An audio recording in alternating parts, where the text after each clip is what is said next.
Hello, welcome to the New Stack Context, a podcast where we review the week's hottest news in cloud-native technologies and look ahead to topics we expect will gain more attention in coming weeks.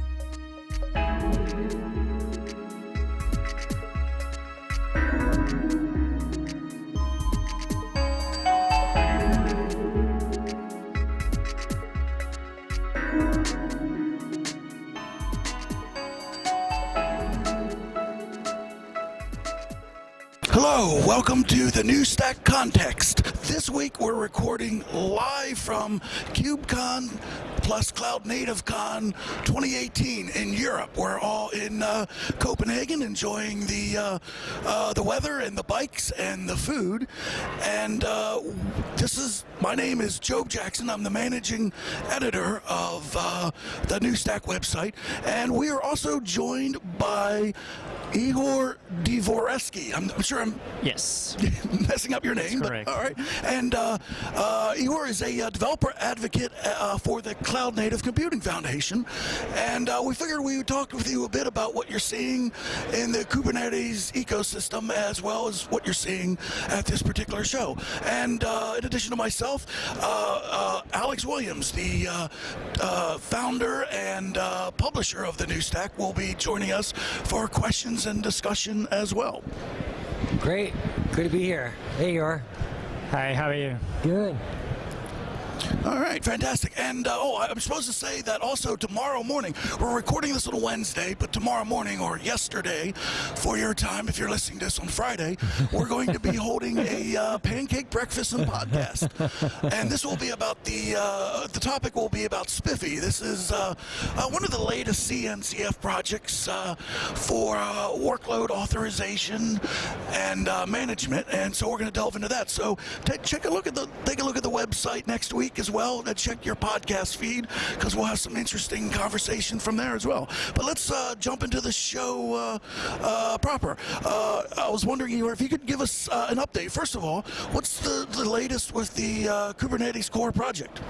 So the latest news about Kubernetes is that we have recently released Kubernetes 1.10, the latest stable release of Kubernetes, and it was the first release in the current year. So if you're not familiar with the Kubernetes release cadence, we are releasing Kubernetes quarterly, and again, it was the first release in this year. It was the Q1 release, and it was the release that was primarily following the major themes and major trends from the previous year. Right. So as we met before with Alex a few months ago for the previous series of podcasts, and we've been discussing the major themes and major topics and major trends that are happening in Kubernetes community and that are happening with Kubernetes as a market product. So the major themes are about enabling Kubernetes as more enterprise-ready product, enabling abilities to extend Kubernetes with some third-party extensions, or making Kubernetes more modular, and also making Kubernetes more accessible for customers who'd like to run Kubernetes and run some precise workloads on top of Kubernetes. I'm speaking mostly about the stateful applications, because originally Kubernetes, as for example Docker and related container technologies, that have been developed primarily with stateless applications in mind. At the same time, we as Kubernetes community, we made a big progress during the last few releases in enabling stateful applications for stateful application ability to run them on top of Kubernetes. Excellent. Now, so when you say a stateful application, you mean an application that's tied to a back-end data source or something that with permanent data, I take it. Right, exactly. And how are you? I mean, that seems like that's a hard problem to confront. Well, what's some of the latest thinking on that? I mean, how do you? It's problematic. I understand it, because Docker or containers can show up anywhere, and so you can't. It's not like you can hardwire the address in. Right, yeah. So if you're simply running some front end, for example, Nginx on top of Kubernetes, it's terribly easy for you because you don't need to store any state. But if you're running some big data applications or some databases on top of Kubernetes, you have to store your state somewhere. And one of the biggest achievements of community and one of the biggest development achievements of Kubernetes project were enabling an ability to store this data locally. For example, we had a few new features in previous releases of Kubernetes, including 1.10, that are primarily focused on the storage abilities of Kubernetes. For example, you could have heard about a project called CSI, that's Container Storage Interface. It's not really a Kubernetes project. It's not really a project that's been developed within Kubernetes, but Kubernetes Storage Special Interest Group was one of the major contributors to CSI. So CSI is a container storage interface that allows you, if you are using Kubernetes, if you're a user of Kubernetes, if you're deploying some Kubernetes clusters, you can easily swap in, swap out different storage providers. And if you are a storage vendor, as we have lots of storage vendors here on the market who would like to develop some storage solutions for Kubernetes, it will be much easier for you to develop some storage solution that will be compatible with Kubernetes.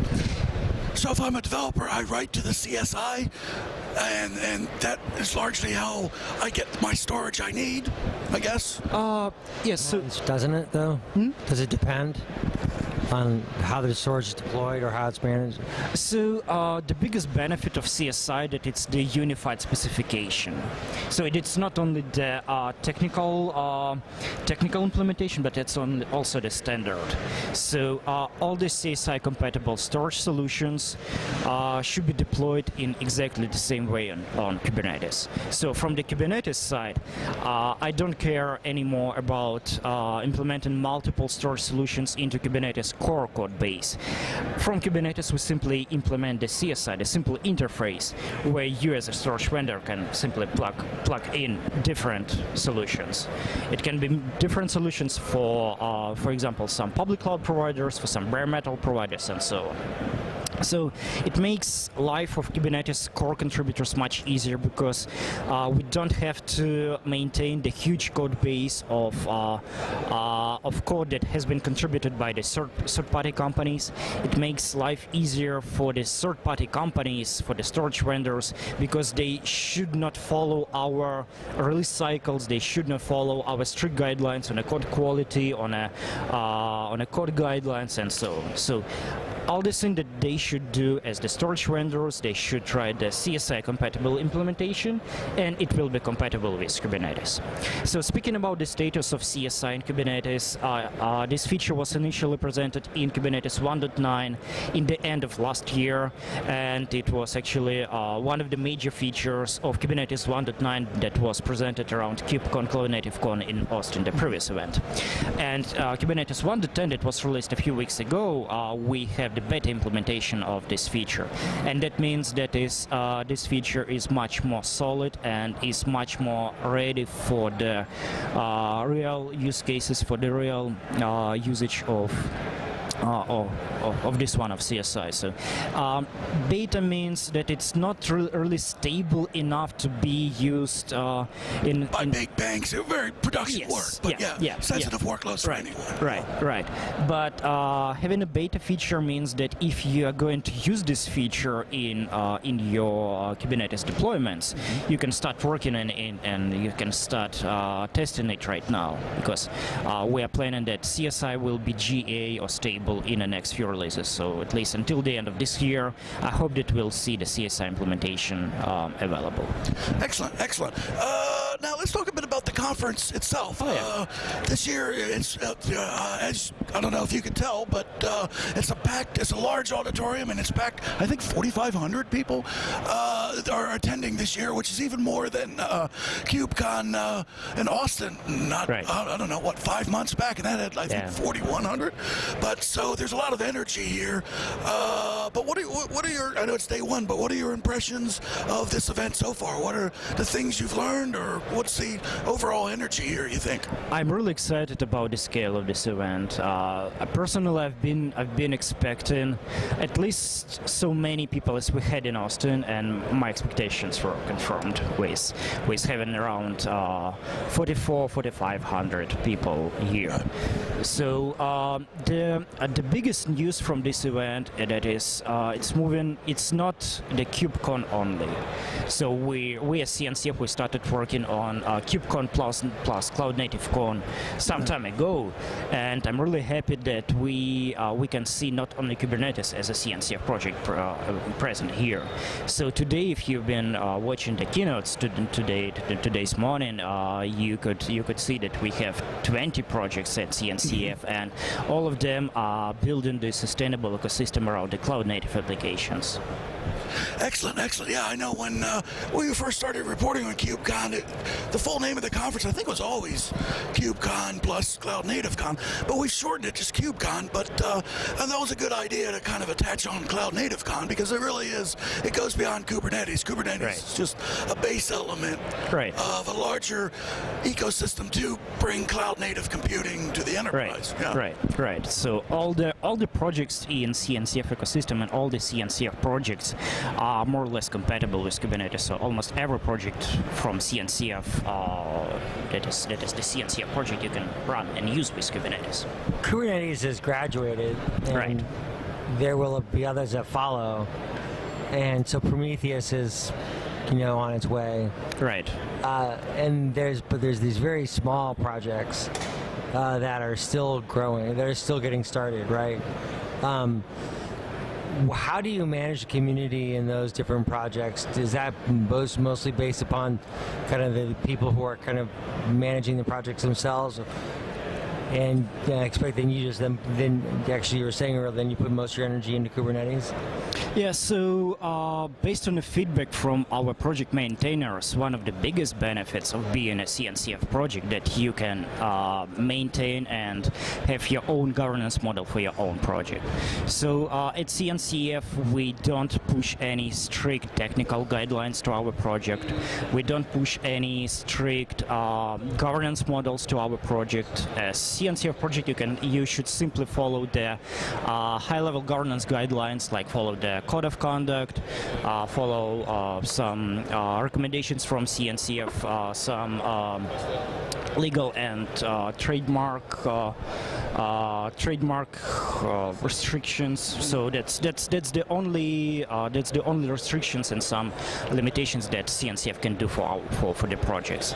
At the same time, again, if you're running the CNCF project, it's up to you how you will develop your code, how many people will be in and how will your governance will be built, and so on. So our projects are more or less independent, and that's again one of the biggest benefits of the CNCF project. Nice. So we have, I should take this moment to mention that we have a number of stories this week on the news site that came directly from KubeCon, the CloudNativeCon. One of the ones that I was very excited about, actually I'm still working on it now, but Red Hat has released a framework for packaging Kubernetes applications. It's called the Operator Framework, and it's based on the Operator concept that CoreOS had originally devised a few years back, and of course their work had been folded into Red Hat. And the framework, I think, is really big good news for independent software vendors, ISVs as we used to call them, and the fact that it allows them to easily package up a application and giving it not only the ability to declare how that package should run on a Kubernetes deployment, but also give the end user metrics on where it's being used, the version number, and all that. It's kind of it makes the operator concept very easy, ultimately for developers who wish to deploy to Kubernetes. So we got that story coming up. We also have a story about DigitalOcean. Took today to announce that they're going to be running Kubernetes on as a service on their. Now this is kind of big news because DigitalOcean originally marketed itself as an easy-to-use cloud service, and so they've kept stuff fairly easy, simple to use for developers to quickly spin something up. And this, I think, will help Kubernetes reach even greater audience. And also today, this week, Google launched gvisor, and this is an open source sandbox container runtime. And this was interesting because they've not only is it attacking the issue of container security from the host perspective, but they're also they're kind of following the same steps they did of Kubernetes and taking an internally developed software and making it available for a wider audience, hopefully in order that more people will contribute and strengthen pure container security without the use of VMs. So check those stories out on the site. Let's talk a bit more about the show itself. Alex, you've been out and about, you've been doing interviews all day today. What's your impressions from the show? There's just such a much bigger community here now. 4,500 people. I don't think it can be stressed enough how much of a growth that is. But I think it speaks to kind of just the kind of continuing wave of developers we're going to see for the next few years who will just take containers for granted. They'll just build on containers, and they'll use Kubernetes. And I think it was well said today that Kubernetes will just become part of the furniture, really, itself. So, but now it seems like there's then what is that next kind of, what is that next the next step? And it seems what we have here is a market that's starting to mature. There's actually a commercial market here that's developing, and for me, then it's like watching the projects and how the projects are going to flesh out. So, the security projects, like the service mesh projects, the projects like that we're going to be talking about tomorrow morning at our breakfast about Spiffy, and both the individual, the security for the individual or the workload itself. Yeah. I have to also mention that this project is big not only because of the end users, but also because of the developers and because of people who'd like to contribute something to this open source project. For example, yesterday on Tuesday we had a Kubernetes Contributor Summit that is the co-located and co-hosted event here. We regularly had these the similar events previously during KubeCon CloudNativeCon events, but this is the first time when we had around 200 people who have signed up for this event. So this is an event for the existing contributors and also for the new contributors, and we had a dedicated track for the new contributors, for people who'd like to get started with their contributions to Kubernetes. And it's really amazing to see how many people would like to start their open source journey with Kubernetes. What brings people, what kind of motivates people to become a contributor? Is it that they use the product first or use the software at first and then they're like, I can help with this, or is it part of a business plan? What brings people through the door to contribute? Well, there are multiple reasons for doing that, but everybody can agree that today open source is a big trend in the software, in the entire software industry. And if you are contributing to some open source project as an employee of some company or as an individual, you'll receive an amazing experience. And with Kubernetes, that is one of the largest open source projects in the entire world, not only in the cloud native ecosystem, but in the entire world of open source projects. You can receive an amazing experience of working with the big community, with the solid community, with people with the solid background, also with people who've been working on with some big companies like Google, Microsoft, Red Hat, and other big vendors. So that's an amazing experience, and it's hard to find another project in the world that can help you to receive the same experience. And another reason why people specifically can select Kubernetes as their desired project to contribute is our openness. So we're not a really closed project. We are not backed by a single or a few multiple vendors. Kubernetes is a real community project, and everybody is welcome to join it, either as a code contributor or documentation developer, or even writing some blog posts or run some meetups and so on. So any kind of contribution is welcome in this community. Nice. Thinking if I have any other questions, none come to mind. Do you have any additional thoughts, Alex? I had thought, that maybe there'd be a different tone about service mesh kind of coming into this conference, but it's still such a popular topic. It's like, I think it's going to just continue to be strong. Well, it goes hand in hand with Kubernetes. Yeah, sure. and it seems like what's happening is like the users are coming into the workshop to try to figure things out. Yeah, I'm hearing how they're overflowing. I expect there's a lot of sessions here that are overflowing too. Are there surprises to you, like about how quickly the community has moved on? I mean, are there topics you're not hearing about as much just because they're assumed that they'll be part of the Kubernetes and cloud native projects? I'm not really surprised about the topics, because the topics that people are discussing are pretty organic. But I'm really surprised about the scale. I'm really surprised about the number of people who are interested in Kubernetes or other CNCF projects. Right. So I'm really surprised by the number of people who are interested in using Kubernetes or other CNCF projects as the end users, or in a number of people who are interested in contributing there as a developer. Will that pose challenges? I mean, as a community kind of bustles like that. I mean, part of the problem is, when the communities get big and conferences get big like this, they can become difficult to manage kind of all the constituencies that are part of it. How are you trying to prepare for that? I think that seems to be an inevitable challenge.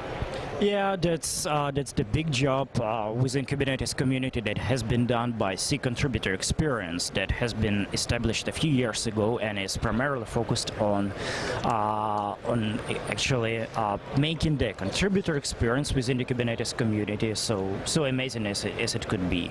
And for example, today we had intro session to SIG contributor experience that has been driven by the SIG co-leads, and there've been a few questions about how can someone contribute to Kubernetes, how can start working with Kubernetes. We really had a few challenges with running the community at this scale, because, for example, our Slack channel is Slack community only for Kubernetes only. We have around 50 or 60,000 people, and it's an extremely huge number of people. We also could have some challenges with the mailing list, with Stack Overflow questions and answers, and so on. But again, we still have so many people who are interested in doing something for Kubernetes, but we still have enough people within the Kubernetes community, the well-established members within Kubernetes community, who are ready to help these newbies. Nice. All right, fantastic. Well, I think we'll use this point to wrap up the show and head back out onto the floor. But thank you, Ihor, for taking time to catch us up on what's happening, and thank you, Alex, for co-hosting. And we will see you next week on the New Stack Context. All right.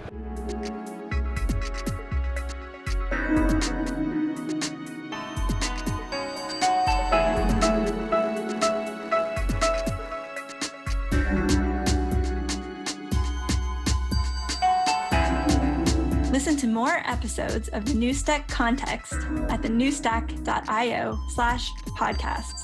Please rate and review us on iTunes, like us on YouTube, and follow us on SoundCloud. Thanks for listening, and see you next time.